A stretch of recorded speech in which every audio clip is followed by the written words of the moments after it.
Welcome. I'm Tom Saffold, your host for George Washington Speaks. Although some members of Parliament spoke against the Stamp Act, Parliament focused initially on generating tax dollars. We colonists, however, were attempting to convince them that the issue was that we were loyal Englishmen and should be treated as such by having equal representation in Parliament. We felt if they just understood our situation, why we wanted equal representation, they would agree with our complaints.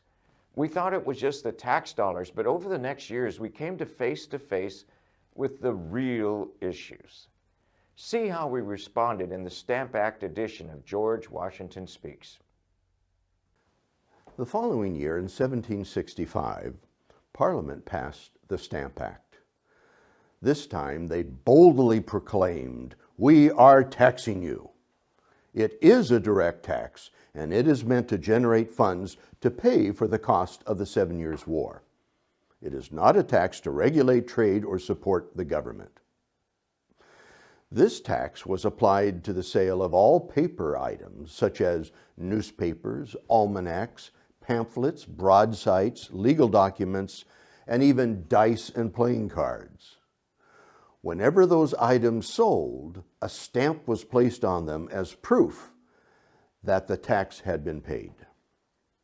Parliament justified the tax by saying that they had fought a costly war in the colonies against the French army and their Indian allies, and had won the land between the Appalachians and the Mississippi River on behalf of the colonists. And because we had benefited from all of this, we should pay for our part of the cost expended by the empire.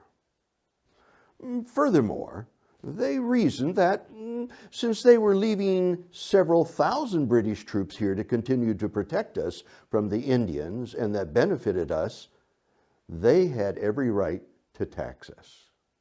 Additionally, they said that since we were 3,000 miles away and that it took 8 to 10 weeks to get information back and forth to us, it was not feasible for us to have input or representation in the legislative matters concerning the American colonies. They felt that Parliament was quite able to represent the colonies, since we were all Englishmen. Of course, most Americans disagreed with them. We didn't think that they fought the war primarily for our benefit. We felt that they had fought the war to enlarge the British Empire, and that we were just a part of that imperial increase. The fact of the matter was that we had been fighting the Indians and the French for over 100 years on our own, with little help or concern from Parliament during that time. Yes, there was some involvement during that time, which we were thankful for, but there was little of it. Our observation was that the mother country was primarily interested in the natural sources that we shipped to them, so that they could convert those raw materials into manufactured goods, such things as tobacco, flour, rice, dried fish, indigo, timber for boats, beaver pelts, grain, rice, indigo, livestock, iron ore, copper, whale products, etc., is what we shipped them and that they produced.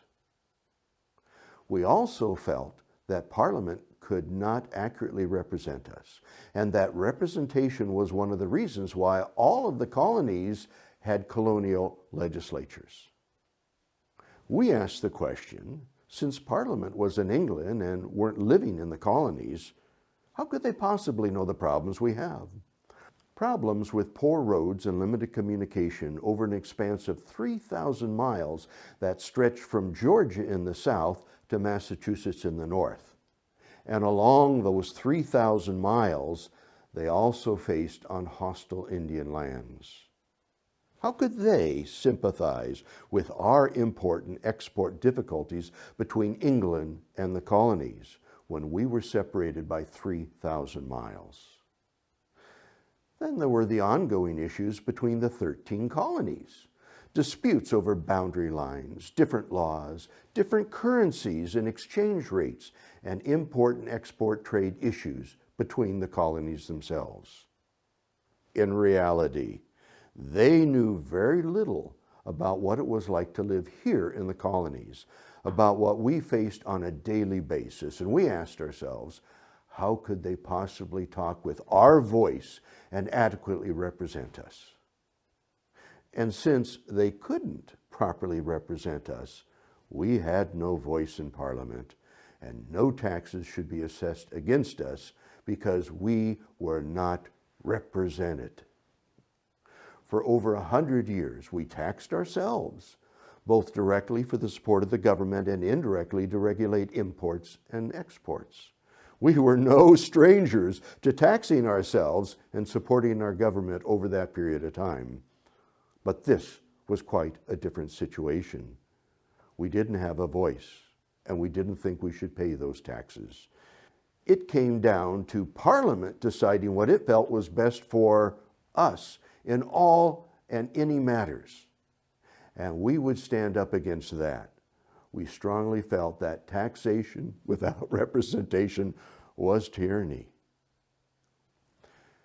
With the King and Parliament running roughshod over our rights, with the proclamation of 1763 keeping us from settling west of the Appalachians in the Ohio River Valley, with the imposition of hidden tax on sugar and then their heavy hand of the Stamp Act, many colonists all felt powerless to do anything.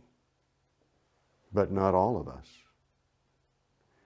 In response to the encroachments, Sam Adams organized a small group of men in August of 1765 at the Green Dragon Tavern in Boston, Massachusetts, that eventually included John Hancock, John Adams, James Otis, Paul Revere, and Joseph Warren. They felt that they were not being heard by the King and Parliament, but they wanted to organize public protests and put pressure on the local officials that were sympathetic to the Crown. So they formed the Sons of Liberty to advance the rights of the colonists and to fight taxation without representation. They would summon similar-minded Bostonians to meet in a public meeting place or tavern or under a liberty tree or liberty pole to further their efforts. Other groups, loosely associated with the Sons of Liberty, but adopting the same name, sprouted up in New York, Connecticut, New Hampshire, Newport, Rhode Island, New Jersey, Maryland, and Virginia. They participated in public demonstrations, threats, and were not above tarring and feathering to punish and humiliate those government officials that sought to enforce the acts of Parliament.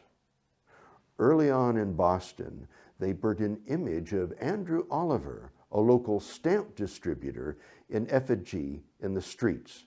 And when he did not resign, they vandalized and ransacked his home and set his office building on fire. Even when Oliver did resign, they almost destroyed the whole house of his close associate and cousin, Lieutenant Governor Thomas Hutchinson. Those acts resulted in many other distributors resigning in fear of reprisals.